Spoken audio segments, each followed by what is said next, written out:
إن الحمد لله نحمده ونستعينه ونستغفره ونؤمن به ونتوكل عليه ونعوذ بالله من شرور أنفسنا ومن سيئات أعمالنا من يهده الله فلا مضل له ومن يضلله فلا هادي له ونشهد أن لا إله إلا الله الحي القيوم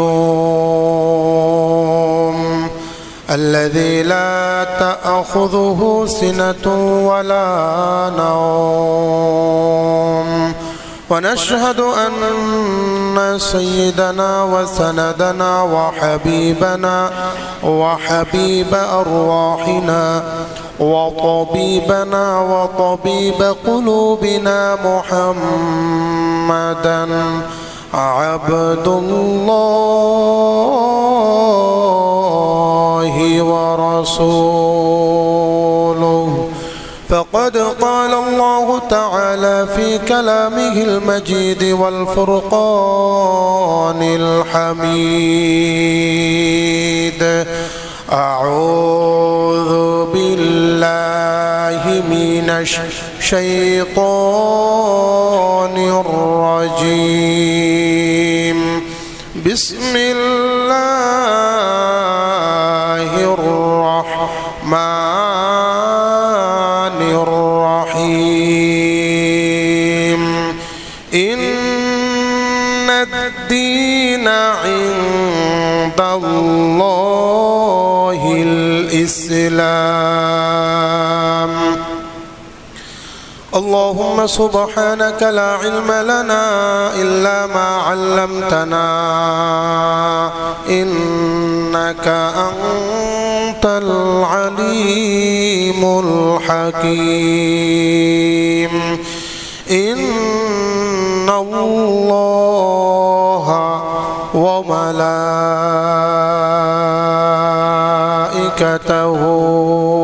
يصلون على النبي يا أيها الذين آمنوا صلوا عليه وسلموا تسليما اللهم صل على سيدنا ونبينا وشفيعنا وحبيبنا ومولانا محمد صلى الله تعالى عليه وعلى آله وأصحابه وبارك وسلم بلغ العلا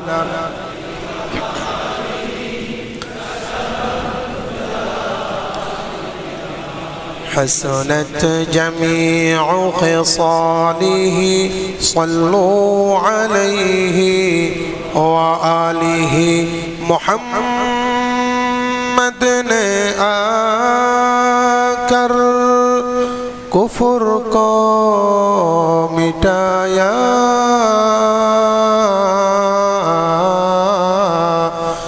کفر کو مٹا کر صداقت بتایا بلغ بکماله کشف الدجى بجماله حسنت جميع خصاله صلوا عليه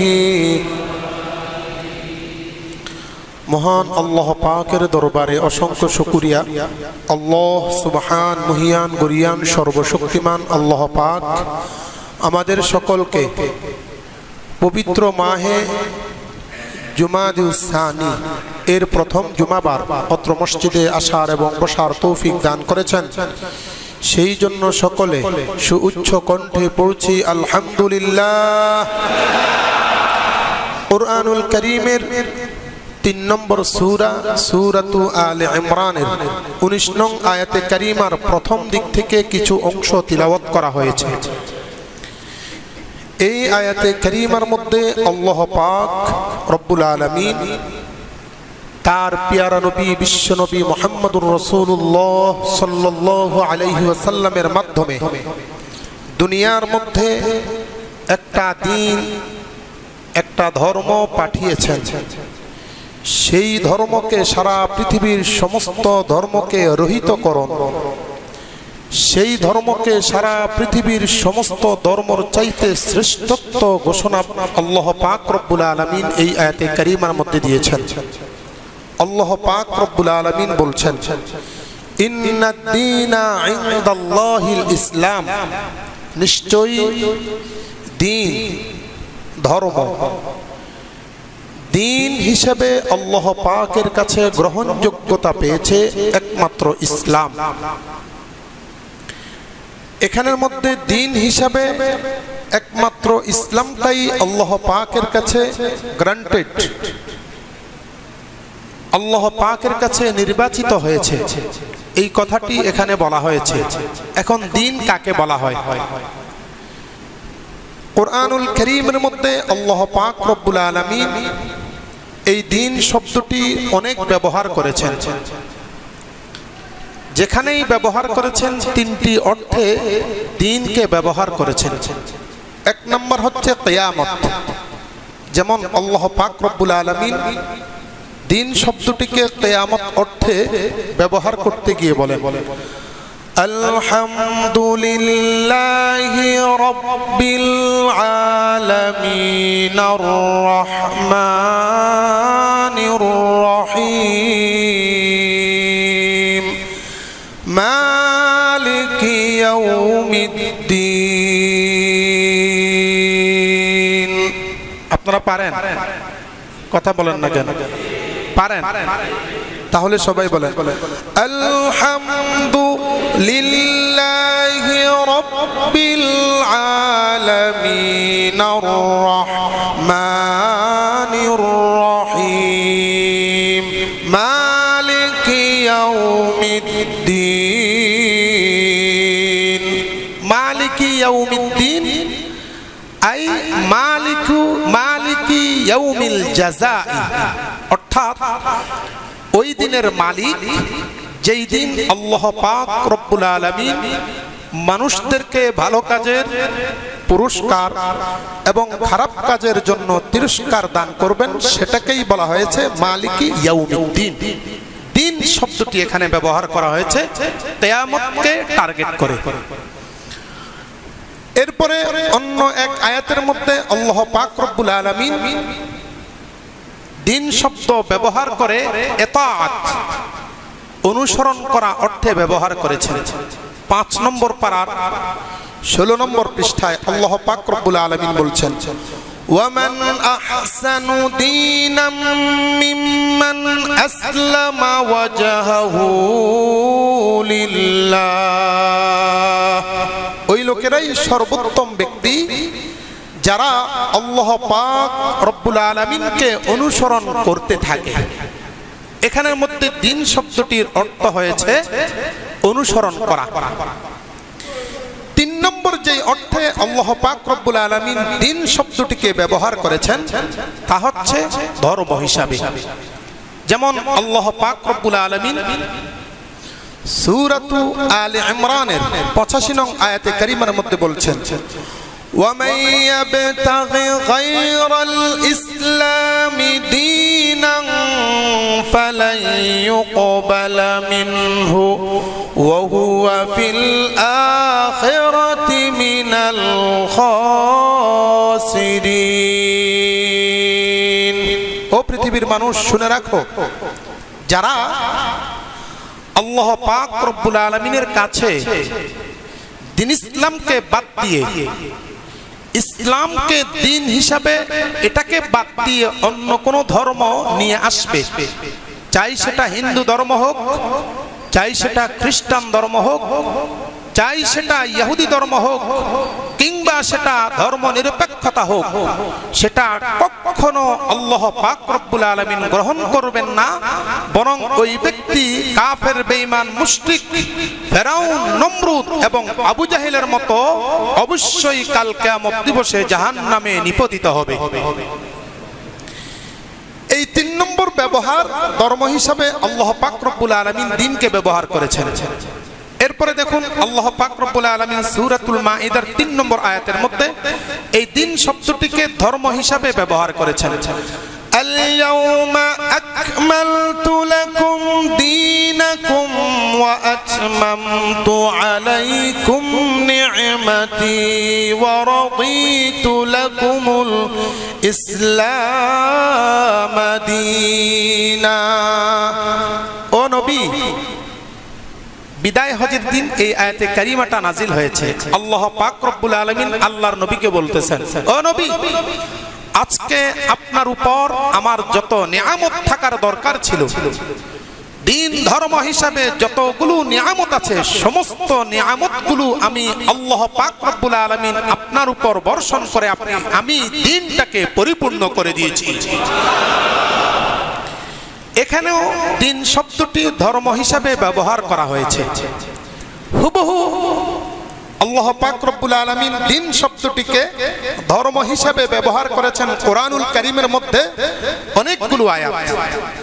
তন্মধ্যে সূরাতুল বাকারার 19 নং আয়াতে কারীমার মধ্যেও আল্লাহ পাক রব্বুল আলামিন দিন শব্দটিকে ধর্ম হিসাবে ব্যবহার করেছেন। ইন্নাদ-দীনা ইনদাল্লাহিল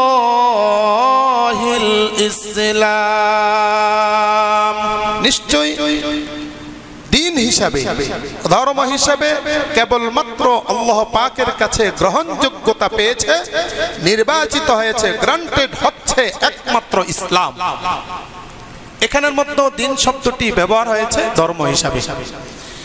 এই আয়াতে কারিমাকে আবর্তন করে আমরা এক কথায় বলতে পারি, কাল কিয়ামত দিবসে যদি আল্লাহ পাকের পাকড়াও থেকে বাঁচতে হয়, কাল কিয়ামত দিবসে আল্লাহ পাক রব্বুল আলামিনের রহমত যদি পেতে চাই, কাল কিয়ামত দিবসে আল্লাহ পাক রব্বুল আলামিনের খুশি যদি পেতে চাই, কাল কিয়ামত দিবসে যদি আমরা জাহান্নাম থেকে বাঁচতে চাই, কাল কিয়ামত দিবসে যদি সারা পৃথিবীর সমস্ত মানুষগুলো যদি জান্নাতে যেতে চায়, তাহলে একমাত্র দ্বীন এবং ধর্ম হিসাবে মানতে হবে ইসলামকে। ঠিক কিনা বলেন?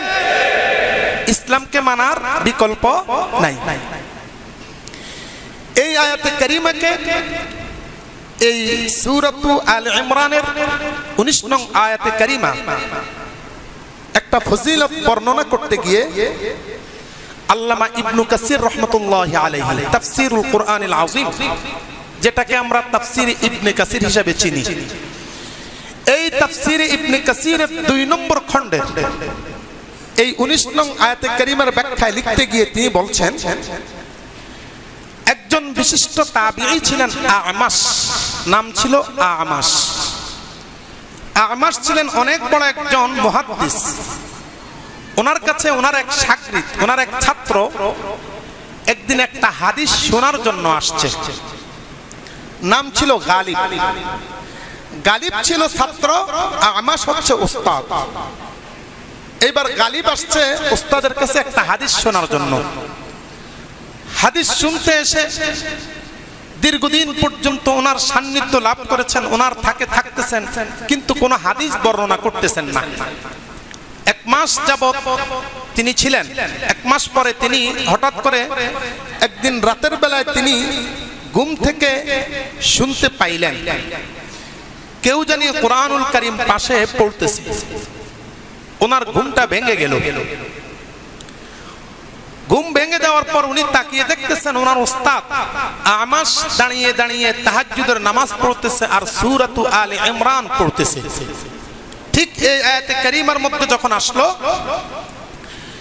ইন্নাদ-দীনা ইনদাল্লাহিল ইসলাম, আমাশ যখন এই আয়াতে কারিমার মধ্যে তেলাওয়াত শুরু করে দিলেন, তেলাওয়াত করতেছেন, বারবার এর আয়াতটা তেলাওয়াত করতেছেন, সামনে এগুতেছেন না।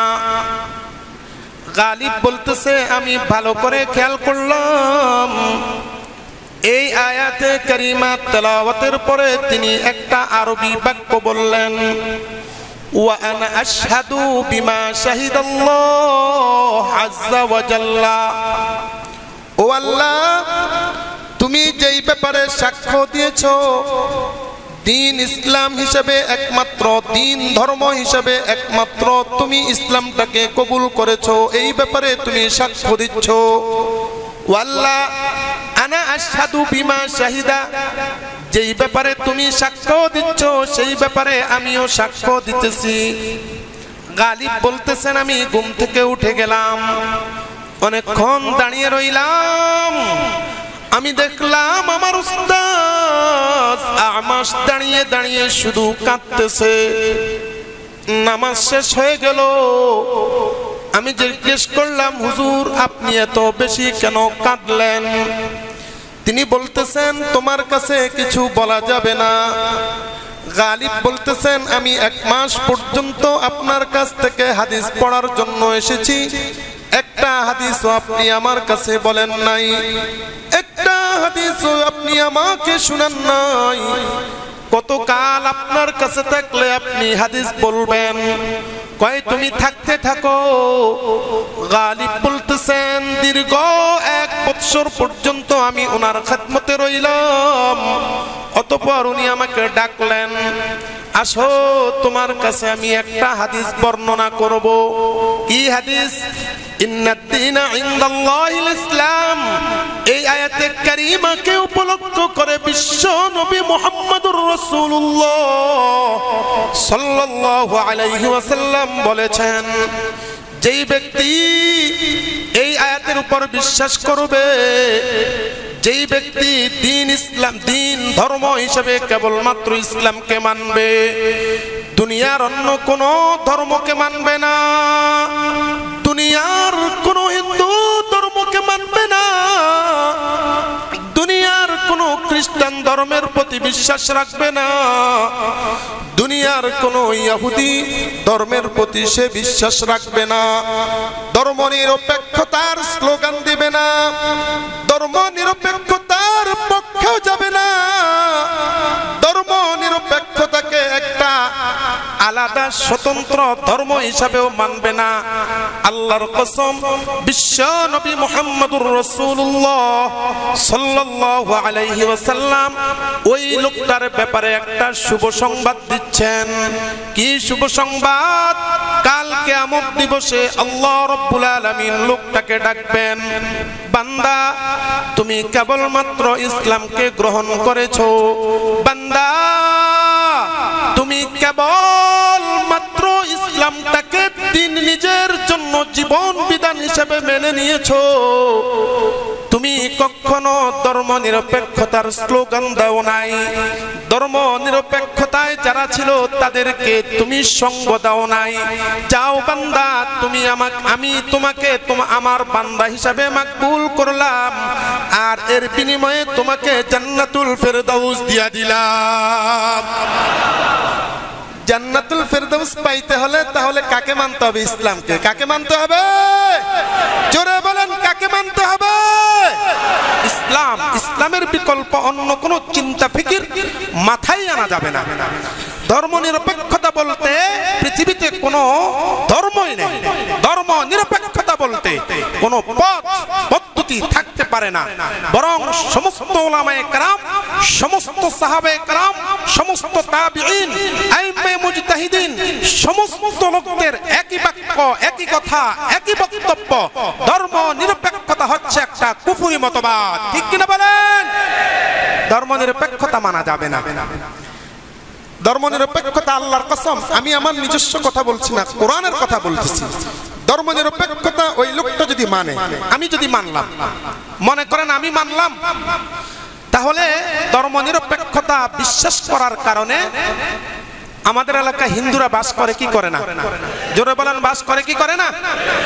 ওদেরকে কি আপনি মুসলমান মনে করেন না আলাদা ধর্মের মনে করেন?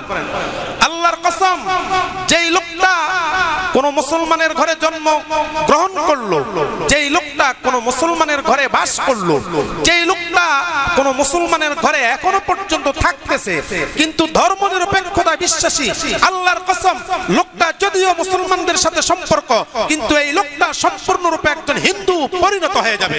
ঠিক কিনা বলেন? বিশ্বাস হোক বা না হোক, কিন্তু আমার কথা যেটা আমি সেটা বলে দিচ্ছি, ধর্ম নিরপেক্ষতা বলতে পৃথিবীতে কোনো কিছু নেই। কারণ আমাদের দেশে যারাই ধর্ম নিরপেক্ষতার কথা বলে, লাস্ট পর্যন্ত তিনি যখন মারা যান, হয় ওনাকে পোড়া দেওয়া হয়, আর না হয় ওনাকে খ্রিস্টানদের পথ অনুযায়ী ওনাকে দাঁড় করিয়ে মাটির ভিতরে ঢুকিয়ে দেওয়া হয়, অথবা মুসলমানদের পদ্ধতি অনুযায়ী সাদা কাপড় পরাইয়া ওই লোকটাকে কবরের মধ্যে ঢুকানো হয়। হয় কি হয় না? আচ্ছা, যদি এই লোকটা যদি ধর্ম নিরপেক্ষতাই হয়ে থাকে, তাহলে মরার পরে যখন পোড়ানো হলো, তাহলে হিন্দু পক্ষে গেল কিনা? কথা বলেন না কেন? আর যখন মারা যাওয়ার পরে যখন খ্রিস্টানদের সিস্টেম অনুযায়ী তাকে গির্জার মধ্যে নিয়ে ভালো করে গোসল দিয়া এরপরে যখন তাকে কবরের মধ্যে দাঁড় করিয়ে ঢুকিয়ে দেওয়া হলো, তাহলে এই লোকটা খ্রিস্টান ধর্মের পথ অবলম্বন করলো কি করলো না? এবং যখন এই লোকটা মুসলমানের ঘরে থেকে ধর্ম নিরপেক্ষতার কথা বলে, এই লোকটা যখন তাকে মারা যাওয়ার পর সাদা কাপড় পরিয়ে যখন তাকে কবরের ভিতরে ঢুকানো হলো, তাহলে লোকটা ইসলামের পক্ষে আসলো কি আসলো না? জোরে বলেন, আসলো কি আসলো না? তাহলে যদি আসেই, তাহলে সে ধর্ম নিরপেক্ষতা রইল কেন? কারণ ধর্ম নিরপেক্ষতার অর্থই হচ্ছে কোন ধর্মের পক্ষে না। আর যদি কোন ধর্মের পক্ষই না হয়, তাহলে সে কেন মারা যাওয়ার পর সাদা কাপড় পরলো? মারা যাওয়ার পর কেন খ্রিস্টানদের পদ্ধতি অবলম্বন করলো? মারা যাওয়ার পরে কেন তাকে চিতায় নেওয়া হলো? যদি তাকে চিতায় যদি না নেওয়া হতো, ধর্ম নিরপেক্ষতায় যদি অবলম্বন করতেন, তাহলে তাকে চিতায় নেওয়া হতো না, তাকে খ্রিস্টানদের পদ্ধতি অবলম্বন করা হতো না, মুসলমানদের পদ্ধতি অবলম্বন করা হতো না। তাহলে হুজুর কিভাবে করা হতো?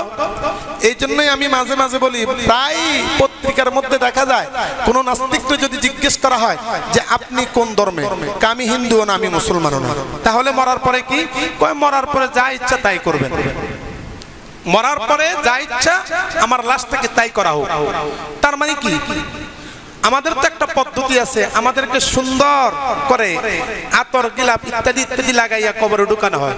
হিন্দুদের একটা সুন্দর সিস্টেম আছে, তাদেরকে সুন্দর করে গোসল টোসল ইত্যাদি ইত্যাদি দিয়ে এরপরে চন্দন কাঠ, যদি বড় লোক হয় চন্দন কাঠ, বড় লোক না হলে সাধারণ কাঠ দিয়ে তাকে পোড়ানো হয়। তাদের সকলে আসে, কিন্তু এই লোকটার বক্তব্য হচ্ছে আমি হিন্দু না, মুসলমান না।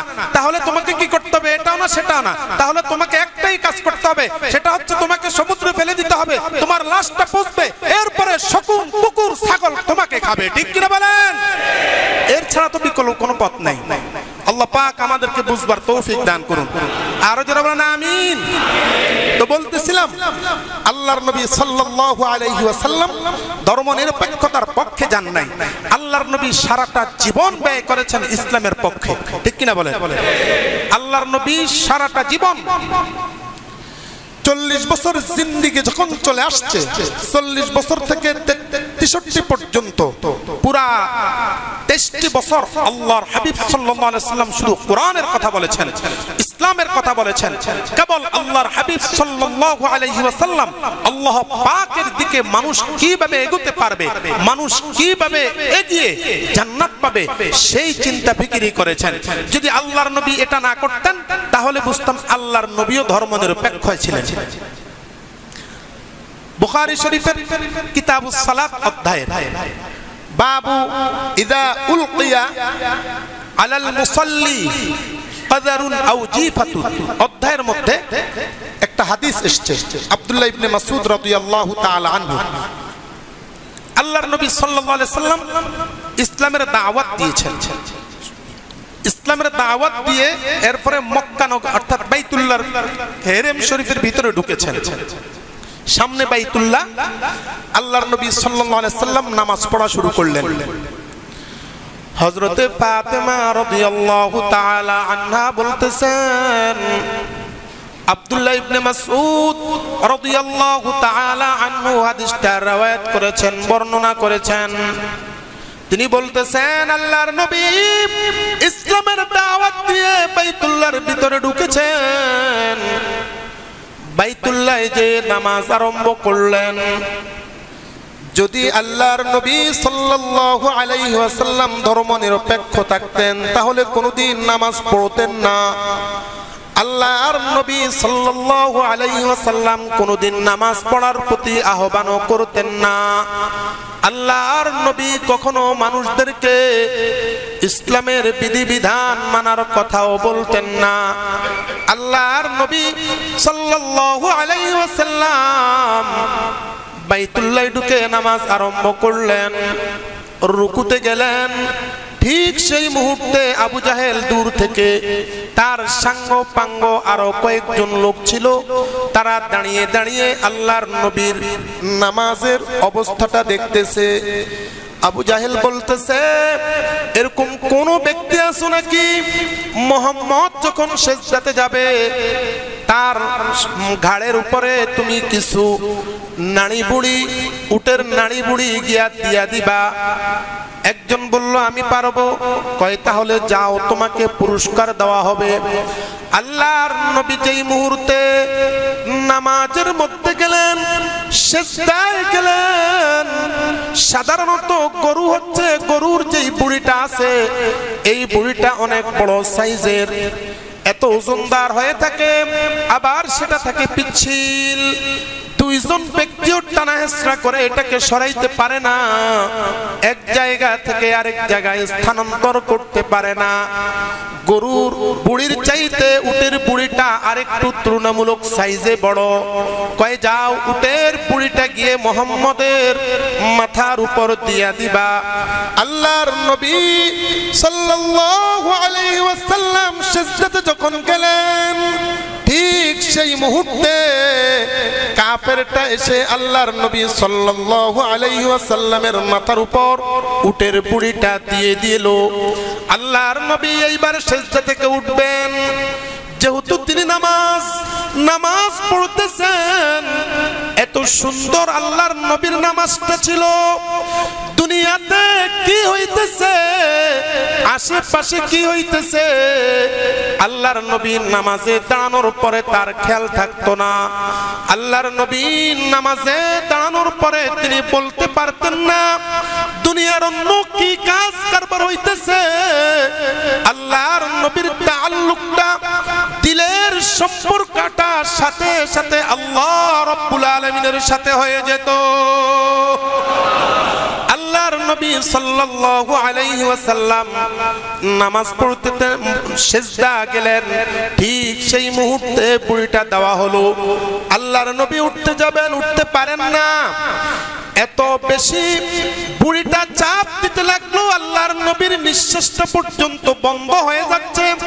হযরত আব্দুল্লাহ ইবনে মাসউদ রাদিয়াল্লাহু তাআলা আনহু বলতেছেন, লাম ইয়ারফা রাসাহু সাল্লাল্লাহু আলাইহি ওয়াসাল্লাম হাত্তা আতাত ফাতিমাতুজ জাহরা। আল্লাহর কসম, আল্লাহর নবী সাল্লাল্লাহু আলাইহি ওয়াসাল্লামের এই অবস্থাটা দেখে ফাতিমা দূর থেকে লক্ষ্য করলেন, কে জানি নামাজ পড়তেছে। তার ধারণা ছিল নামাজ যদি পড়ে বিশ্বের বুকের মধ্যে তাহলে আমার বাবা পড়বে, অন্য কেউ পড়বে না। এই জন্য ফাতেমা দৌড়ায় আসলেন, আয়েশা দেখতেছেন আল্লাহর নবী বারবার ছটফট করতেছে উঠার জন্য, উঠতে পারতেছেন না, নিঃশ্বাসটা বন্ধ হয়ে যাচ্ছে। আল্লাহর নবীর নিঃশ্বাস বন্ধ হয়ে যাওয়ার কারণে পেটটা বড় হয়ে যাচ্ছে। ফাতেমা রাদিয়াল্লাহু তাআলা আনহা সাথে সাথে আল্লাহর নবীর মাথার উপর থেকে বুড়িটা সরায় দিলেন। আল্লাহর নবী তখনও পর্যন্ত নামাজটা ছাড়েন নাই। আল্লাহর নবী নামাজটা ফুল পড়লেন, দ্বিতীয় রাকাত নামাজও পড়লেন। নামাজ পড়া শেষ, আল্লাহর নবী সাল্লাল্লাহু আলাইহি ওয়াসাল্লাম দাঁড়ালেন। ঠিক সেই মুহূর্তে ফাতেমা বলতেছেন, আব্বাজান আপনাকে এত কষ্ট দিতেছে, মক্কাবাসীরা আপনাকে এত বেশি কষ্ট দিতেছে, আপনি কি আল্লাহর কাছে কিছু বলতে পারেন না? আল্লাহর হাবিব কেবলমাত্র একটা কথা বললেন, ফাতেমা রে, মানুষদেরকে বদদুয়া দেওয়ার জন্য, মানুষদেরকে কষ্ট দেওয়ার জন্য, মানুষদেরকে মারধর করার জন্য আল্লাহ রাব্বুল আলামিন আমাকে পাঠান নাই। কেবলমাত্র আল্লাহ রাব্বুল আলামিন তাদেরকে দ্বীনের পথে আনার জন্য আমাকে পাঠিয়েছেন, ধর্মের পথে আনার জন্য আমাকে পাঠিয়েছেন, অন্য কোনো কিছুর জন্য আমাকে পাঠান নাই। আমার দ্বারা কখনো শোভনীয় হবে না মক্কার কুরাইশদেরকে বদদুয়া করা, কারণ আমি যদি বদদুয়া করি আল্লাহ রাব্বুল আলামিন মুহূর্তের মধ্যে আবু জাহেল এবং তার সাঙ্গ পাঙ্গদেরকে ধ্বংস করে দিবেন। শুধু তাই নয় মুসলমান, আল্লামা সৈয়দ হুসাইন সৈয়দ আবুল হাসান আলী নাদবী রাহমাতুল্লাহি আলাইহি আন-নবিয়ুল খাতিম নামক কিতাবের মধ্যে উল্লেখ করেছেন, আল্লাহর নবী সাল্লাল্লাহু আলাইহি ওয়াসাল্লাম দ্বীনের দাওয়াত দেওয়ার জন্য যখন তায়েফের প্রান্তে গিয়েছিলেন, আল্লাহর নবী সাল্লাল্লাহু আলাইহি ওয়াসাল্লাম প্রথমে নেতাদের কাছে গেছেন, যা বলতেছেন আদউ ইলাল্লাহ আদউকুম ইলাল্লাহ, তোমাদেরকে আমি কেবলমাত্র ডাকতেছি আল্লাহর বাণীর প্রতি, আল্লাহ তাআলার হেদায়েতের প্রতি। আমি তোমাদেরকে ডাকতেছি কোরআনের প্রতি, এমন একটা বাণী যেই বাণীটা যদি তোমরা গ্রহণ করো তাহলে নিশ্চয়ই কাল কিয়ামত দিবসে আল্লাহ রাব্বুল আলামিন তোমাদেরকে জান্নাত দান করবেন। তোমরা কেবলমাত্র আসো। নেতারা বলতেছে কয় না না, আল্লাহ বুঝি আর কাউকে পায় নাই নবী বানানোর জন্য, তুমি মুহাম্মদকে পেয়েছে, যেই মুহাম্মদের বাবাও নাই, যেই মুহাম্মদের মাও নাই, যেই মুহাম্মদের কোনো টাকা পয়সাও নাই, যেই মুহাম্মদের কোনো ধন সম্পদ নাই, তোমাকেই বুঝি আল্লাহ তাআলা পেয়েছে। আল্লাহর নবী আরেকজন নেতার কাছে গেলেন, যা বলতেছেন নেতাজি আপনাকে আমি ডাকতেছি আল্লাহ তাআলার দিকে, যেই আল্লাহ তাআলার কাছে যদি আপনি যেতে পারেন, আপনি যদি আল্লাহর বাণীটা গ্রহণ করতে পারেন, আল্লাহর কসম আল্লাহ তাআলা আপনাকে জান্নাত দিবেন। বলতেছে কয় না না, তোমার বাণী শোনা যাবে না, আল্লাহ রাব্বুল আলামিন বুঝি তোমাকেই পাইলো নবী বানানোর জন্য, আর কাউকে পায় নাই। 3 নম্বর নেতার কাছে গেলেন, নেতা মনে মনে ভাবলেন এই লোকটা যে দাওয়াত দিতেছে দাওয়াত তো সত্য, কিন্তু এই লোকটা নবী হয়েছে এটা আমার বিশ্বাস হচ্ছে না। তাই লোকটা 2টা পথ অবলম্বন করলো, আমি তোমার বিরোধিতাও করব না, তোমার পক্ষেও যাব না। তোমার বিরোধিতা যদি করি তাহলে কাল কিয়ামত দিবসে আল্লাহ রাব্বুল আলামিন আমাকে পাকড়াও করবেন, আর যদি তোমার পক্ষে যাই তাহলে মক্কাবাসীরা আমার বিরোধিতা করবে, অতএব তুমি চলে যাও। আল্লাহর নবী সাল্লাল্লাহু আলাইহি ওয়াসাল্লাম তায়েফের নেতাদের কাছ থেকে ফিরে চলে আসলেন। নেতারা চিন্তা করলো এই লোকটাকে ছাড়া যাবে না, এই লোকটাকে একটা সাইজ করতে হবে। আল্লাহর নবীর পিছনে দুষ্ট ছেলেগুলোকে লাগিয়ে দিল। আল্লাহর নবী হাঁটতেছেন, পিছন থেকে কিছু সংখ্যক ছেলে মেয়েরা আল্লাহর নবীকে বড় বড় পাথর মারতে লাগলো। আল্লাহর নবী কখনো বা পাথরটা মাথায় পড়তেছে, আবার কখনো বা পাথরটা তার কানের মধ্যে পড়তেছে। আল্লাহর নবীর চেহারাটা ছিল উজ্জ্বল, আল্লাহর নবীর চেহারাটা ছিল নূরে মুনাওয়ার। আল্লাহর নবী সাল্লাল্লাহু আলাইহি ওয়াসাল্লামের যেই চেহারার মধ্যে জীবনে কখনো মাছি মশা পর্যন্ত বসে নাই, আল্লাহর নবীর চেহারার মধ্যে পর্যন্ত সেই পাথর গিয়ে পড়লো। শুধু তাই নয়, এখানের মধ্যে ক্ষান্ত নয়, আল্লাহর নবী সাল্লাল্লাহু আলাইহি ওয়াসাল্লাম ওনার সম্পর্কে ইদ্রিস কান্দলবি সাহেব রাহমাতুল্লাহি আলাইহি সিরাতুল মুস্তাফা নামক কিতাবের 2 নম্বর খণ্ডের সম্ভবত 80 নং পৃষ্ঠার মধ্যে তিনি উল্লেখ করেছেন, তায়েফের সবচাইতে বড় রোড যেটা ছিল, সবচাইতে বড় সড়ক যেটা ছিল, এই সড়কের 2 পাশে ছেলেগুলোকে বসায় দিছে। ছেলেগুলো পাথর নিয়ে দাঁড়িয়ে আছে। আল্লাহর নবীকে মাঝখান দিয়ে ছাড়া হলো। আল্লাহর নবীকে বলা হলো তুমি হাঁটো, আর 2 পাশ দিয়ে আল্লাহর নবীর উপর পাথর নিক্ষিপ্ত শুরু হলো। আল্লাহর নবী সাল্লাল্লাহু আলাইহি ওয়াসাল্লাম পাথরে পাথরে আঘাত, নিচে পড়ে গেলেন। হযরত যায়েদ ইবনে হারিসা রাদিয়াল্লাহু তাআলা আনহু বলতেছেন, আমি চিন্তা করলাম তায়েফের ছেলেরা আল্লাহর নবীকে ছাড়বে না। কখনো আমি আল্লাহর নবীর ডান দিকে যাই, কখনো আল্লাহর নবীর বাম দিকে যাই, যেন আল্লাহর নবীর গায়ের মধ্যে একটাও পাথর না পড়ে। কিন্তু এক সময় চলে আসলো, আমি অজ্ঞান হয়ে পড়লাম। আল্লাহর নবীর কি হয়েছে আমি জানি না। দীর্ঘক্ষণ পর্যন্ত আল্লাহর নবী সাল্লাল্লাহু আলাইহি ওয়াসাল্লাম আমার যখন জ্ঞান হলো, আমি তাকিয়ে দেখলাম আল্লাহর নবী সাল্লাল্লাহু আলাইহি ওয়াসাল্লাম এক কর্নারে বসে বসে কিছু আঙ্গুর বেদানা খাচ্ছে। আমি জিজ্ঞেস করলাম, ইয়া রাসূলুল্লাহ, আঙ্গুরগুলো কোত্থেকে আসলো? আল্লাহর নবী বলতেছেন, আমাকে যখন তায়েফের ছেলে মেয়েরা মারামারি করলো, আমি এখানে আসার পরে উতবা যে ছিল সবচেয়ে বড় ইসলামের জঘন্যতম দুশমন, উতবা আমাকে দূর থেকে দেখলো। মুহাম্মদকে তো মারা হয়েছে, যদিও সে ইসলামের কথা বলতেছে, কিন্তু সে তো হক পথে আছে, সে তো আমাদের গোষ্ঠীর লোক। এই জন্য উতবার পর্যন্ত মায়া লেগে গেছে।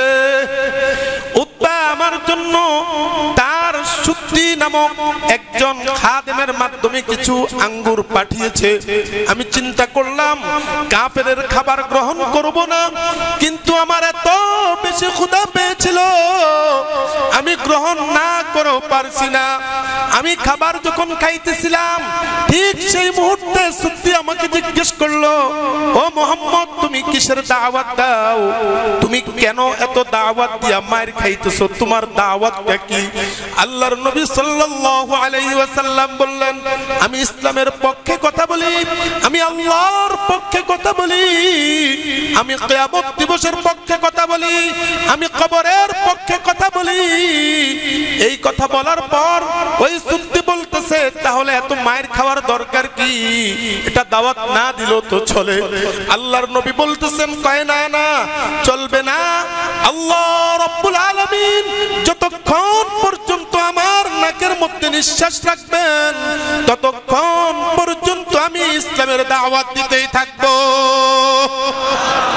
এই কথা শুনে সুদ্দি চিন্তা করলো, যেই লোকটাকে এত মায়ের দূর করা হইতেছে, তারপরেও ইসলাম থেকে বিরত হচ্ছে না, নিঃসন্দেহে এটা সঠিক ইসলাম।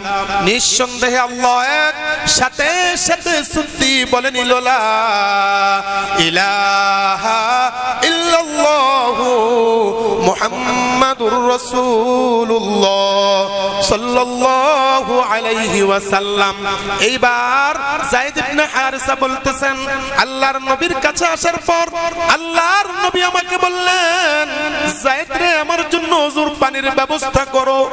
আল্লাহর নবী সাল্লাল্লাহু আলাইহি ওয়াসাল্লামকে আমি জিজ্ঞেস করলাম, ইয়া রাসূলুল্লাহ, আপনি তো বড় ক্লান্ত শ্রান্ত হয়ে আছেন, আপনার গা থেকে রক্ত ঝরছে, আপনার গা থেকে পাথরে পাথরে আঘাতের কারণে আপনার গা থেকে রক্ত ঝরতেছে, এখন নামাজ পড়ার দরকার কি?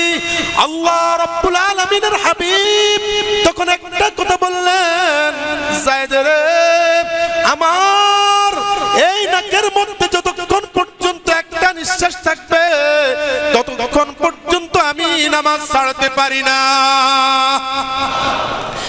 হযরত যায়েদ রাদিয়াল্লাহু তাআলা আনহু বলতেছেন, আমি আল্লাহর নবীর জন্য পানির ব্যবস্থা করলাম। আল্লাহর নবী ওযু করলেন। যখন ওযু শেষে পা ধৌত করার সময় আসলো, আমি চিন্তা করলাম কাঠের খড়মটা আল্লাহর নবীর পা থেকে খুলতে হবে। আল্লাহর নবী তৎকালে আমাদের মতো এইরকম কোম্পানির জুতা পরতেন না। আল্লাহর নবী সাল্লাল্লাহু আলাইহি ওয়াসাল্লাম কাঠের খড়ম পরতেন। আল্লাহর নবী কাঠের খড়ম আমি যখন টান দিলাম, আমি দেখতেছি সারা শরীর থেকে রক্তগুলো কাঠের খড়মের সাথে আল্লাহর নবীর পায়ের সাথে শুকিয়ে একেবারে শক্ত হয়ে গেছে। কাঠের খড়ম খোলা যায় না।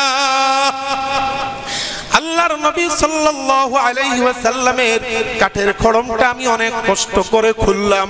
আল্লাহর নবী ওযু করলেন, 2 রাকাত নামাজ পড়লেন। ঠিক সেই মুহূর্তে হযরত জিবরাইল আলাইহিস সালাম আল্লাহর নবীর কাছে আগমন করলেন। আয়েশা বলতেছেন, ইয়া রাসূলুল্লাহ, পাথরের আঘাত কোন জায়গায় বেশি হয়েছে, পাথরের কষ্ট কোন জায়গায় বেশি হয়েছে আমাকে বলুন, আমি ফাইল করব। আল্লাহর নবী জিজ্ঞেস করলেন, ফাইল করে কি করবা? আমি আল্লাহর দরবারে নিয়ে যাব। আল্লাহর দরবারে গিয়ে বলবো, রব্বুল আলামিন তোমার নবীকে এইভাবে কষ্ট দিয়েছে। আল্লাহর নবী জিবরাইল আলাইহিস সালাম থেকে মাথাটাকে ফিরিয়ে নিলেন। এইবার হযরতে মিকাইল আলাইহিস সালাম আয়েশা বলতেছেন, ইয়া রাসূলুল্লাহ, ইয়া হাবিবাল্লাহ, আপনি আমাকে বলুন, আপনি যদি অর্ডার করেন তাহলে মেঘমালা আমার দায়িত্বে আছে, মেঘমালাকে পরিচালনা করা আমার দায়িত্বে। আপনি যদি বলেন তাহলে আমি তায়েফবাসীকে মেঘমালা দিয়ে ধ্বংস করব। আল্লাহর নবী তাও কিছু বললেন না।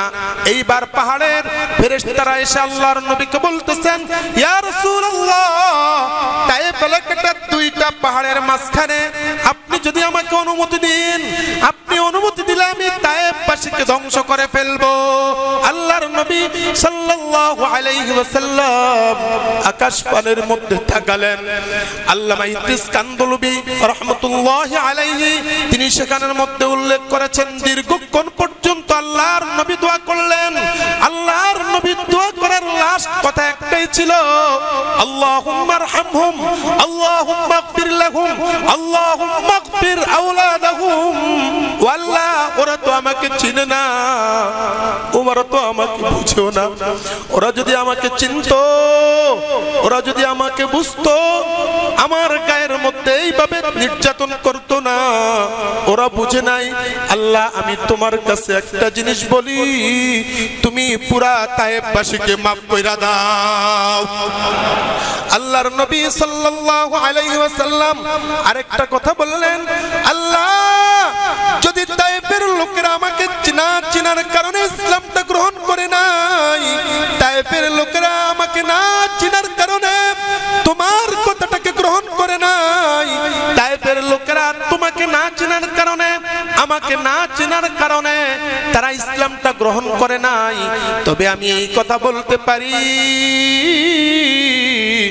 এই সমস্ত লোকদের ভবিষ্যৎ প্রজন্ম যারা সন্তানাদি হবে, নিঃসন্দেহে ওই সমস্ত লোকগুলো তোমাকে আল্লাহ হিসাবে মেনে নিবে। সুবহানাল্লাহ, জোরে বলেন সুবহানাল্লাহ। আল্লাহর নবী ইচ্ছা করলে সেই মুহূর্তে বলে দিতে পারতেন, নূহ আলাইহিস সালাম সেই মুহূর্তে বলেছিলেন, আল্লাহ ওদেরকে একটাকেও দুনিয়ার মধ্যে ছাইড়ো না। কোরআনুল কারীমের মধ্যে বলছেন, ক্বালা ইয়া নূহুর রাব্বি লা তাদার আলাল আরদি মিনাল কাফিরিনা দাইয়ারা। ও আল্লাহ, কাফেররা আমার সাথে বেয়াদবি করছে, ও আল্লাহ কাফেরের সন্তানগুলো আমার সাথে বেয়াদবি করছে, ও আল্লাহ কাফেরের ছোট ছোট ছেলেগুলো পর্যন্ত আমার সাথে বেয়াদবি করছে। দাইয়ারা, একটাকেও ছাইড়ো না, একটাকেও ছাইড়ো না, সবগুলোকে ধ্বংস করে দাও।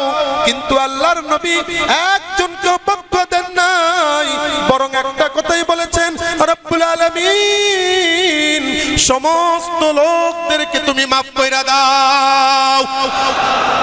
আল্লাহর নবী সাল্লাল্লাহু আলাইহি ওয়াসাল্লাম এবং অন্যান্য নবীদের মধ্যে এটাই ফারাক, এটাই পার্থক্য। আল্লাহর নবী ছিলেন উম্মতের দরদি, অন্যান্য নবী উম্মতের দরদি ছিলেন ঠিক, কিন্তু নিজে কষ্টটা সহ্য করেন নাই। এই জন্য দালাইলুন নবুওয়াহ নামক কিতাবের 70 নম্বর পৃষ্ঠার মধ্যে হযরত আয়েশা রাদিয়াল্লাহু তাআলা আনহা riwayat করেছেন, একদিন আমি আল্লাহর নবীকে গোসল দিতে গেলাম। গোসল দেওয়ার পরে আমি দেখলাম আল্লাহর নবী সুন্দর মানুষ, কিন্তু শরীরের বিভিন্ন জায়গায় দাগ দাগ, কালো কালো দাগ। আল্লাহর নবীকে জিজ্ঞেস করলাম, ইয়া রাসূলুল্লাহ, ছোটবেলায় কি আপনার কোনো রোগ হয়েছিল নাকি? ছোটবেলায় আপনার কোনো মারাত্মক ধরনের রোগ হয়েছিল নাকি, যার কারণে আপনার শরীরের মধ্যে এই ধরনের কালো কালো দাগ? আল্লাহর নবী একটা কথা বললেন, আয়েশা রে, যেই দিন তায়েফের লোকদেরকে আমি দাওয়াত দিলাম, সেই দিন এরা আমাকে যেই পাথরগুলো নিক্ষেপ করেছিল সম্ভবত ওই পাথরগুলোর আঘাত এখনো পর্যন্ত যায় নাই। সুবহানাল্লাহ।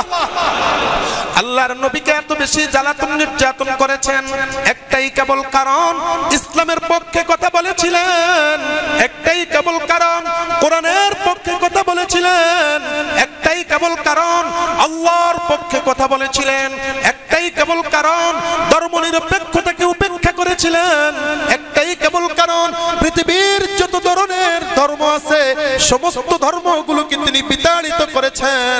অতএব দুনিয়ার মধ্যে একমাত্র সঠিক ধর্ম থাকলে আছে কি? জোরে বলেন কি আছে? ইসলামের বিকল্প হিসেবে আর কোনো কিছু থাকতে পারে না।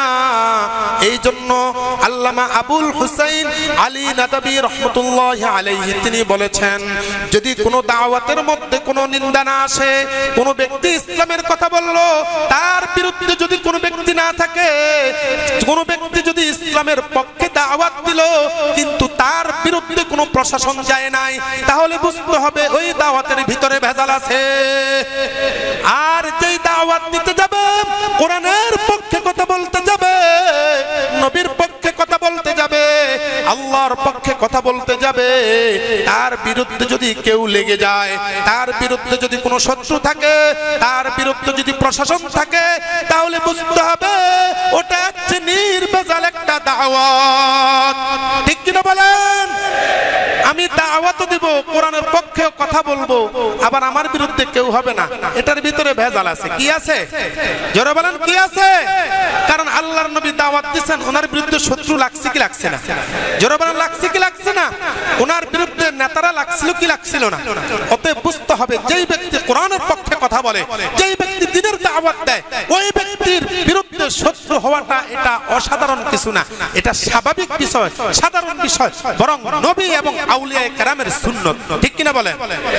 এই জন্য আসুন আল্লাহর নবী সাল্লাল্লাহু আলাইহি ওয়াসাল্লাম যেই ধর্মটাকে আমাদেরকে দিয়েছেন, যে ইসলাম আমাদেরকে মনোনীত করে দিয়েছেন, আল্লাহ পাক রব্বুল আলামিন যে ইসলামকে মানার কথা বলেছেন, আমরা কি রাজি আছি সেই ইসলামটাকে মৃত্যু পর্যন্ত ইনশাআল্লাহ আঁকড়ে ধরব? রাজি আছি?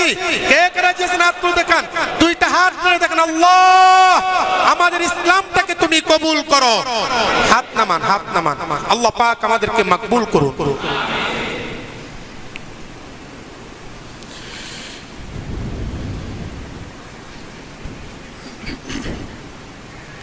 এক ভাই প্রশ্ন করেছেন, হুজুর আমরা যারা লোকাল বাস চালাই, আমাদের জন্য ঢাকা সিটি অথবা অন্য জায়গায় গাড়ি চালিয়ে যেতে পারি না, আমাদের পক্ষে রাস্তায় গাড়ি দাঁড় করিয়ে নামাজ পড়াও সম্ভব হয় না, আমরা কিভাবে নামাজ পড়তে পারি?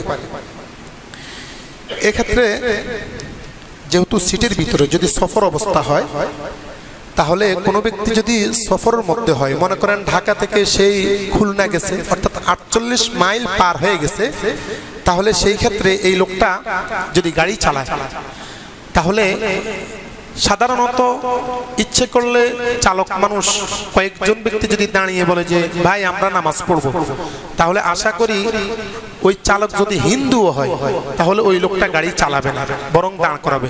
করাবে না? এক নম্বর কাজ হচ্ছে আপনি ড্রাইভারকে বলুন ভাই আমাদের জন্য গাড়িটা থামাও, নামাজ পড়ব।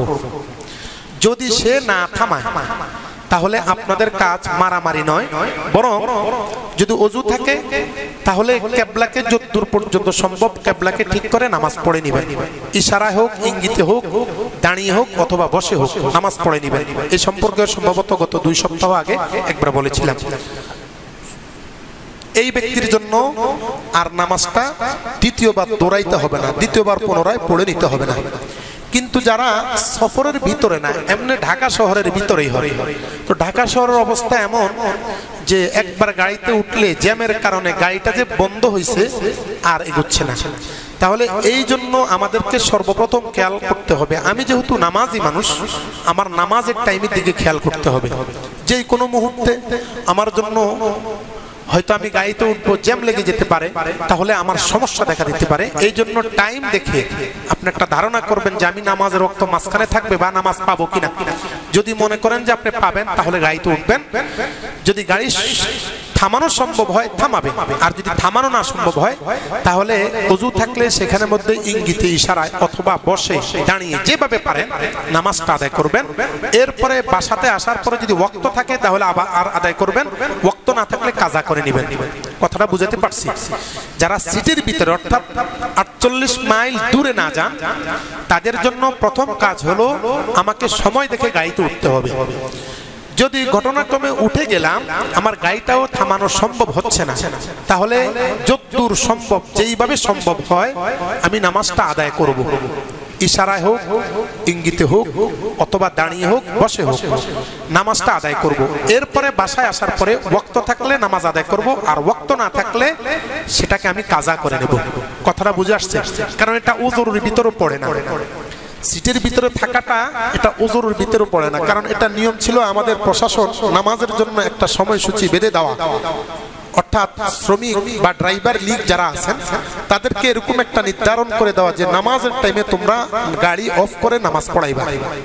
এটার একটা নিয়মতান্ত্রিকতা ছিল প্রশাসন কর্তৃক, কিন্তু প্রশাসন দিচ্ছে না। তাহলে অতএব এই ক্ষেত্রে আমাদের জন্য প্রথম আমি টাইম দেখবো, আমি গাড়িতে উঠলে আমার নামাজ ডিস্টার্ব হবে কিনা। এরপরে উঠে গেলাম তাহলে সময় চলে যাচ্ছে, তাহলে আমি ইশারা ইঙ্গিতে নামাজটা পড়ে নেব। আল্লাহ পাক আমাদেরকে বুঝবার তৌফিক দান করুন। আশা করি আপনি প্রশ্নের জবাব পেয়েছেন। আরেকটা প্রশ্ন করেছেন, আমরা যারা